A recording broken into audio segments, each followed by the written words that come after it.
When we first brought Teddy home, he was so terrified he would run around the house for 16 hours a day until he passed out from exhaustion. Out of desperation, I reached out to a woman named Wendy Both, whose clients swear she can heal animals with something called Reiki.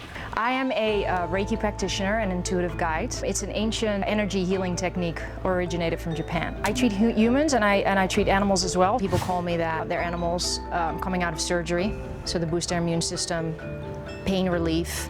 I do end-of-life care. I've worked with horses, birds, even a lizard that came up to me after I was done treating a horse. When I come into the room, it's interesting because it always surprises usually the owner, right? So you have a hyperactive dog. I walk in. Some of them lay down, some of them jump on my lap, fall asleep, and they go into what I always say, Reiki coma. And it usually surprises the owner because it's such a big difference. I'll say I was in utter shock to see my very skittish little girl, Sydney, immediately warm up to Wendy. It's different with each animal because they all communicate, to me in a different way. But sometimes I feel their emotions. Sometimes I'll ask the animal, where's the discomfort in your body? And I will feel it in that part of my body. So it's different. Sometimes they even have a message for the owner. And sure enough, Sid had a message for me. What I'm getting now is that she's not happy with the dog being here, which there's not really anything you can do about that. But I'm getting, not happy about that. So the little discomfort. Oh, she's talking to me. Hi, I know you are talking to me.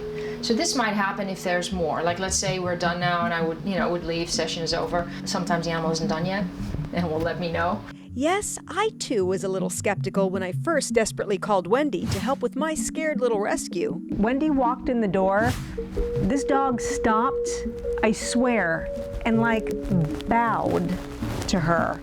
And then he went into his little bed and she stuck her hand on him, and that was it.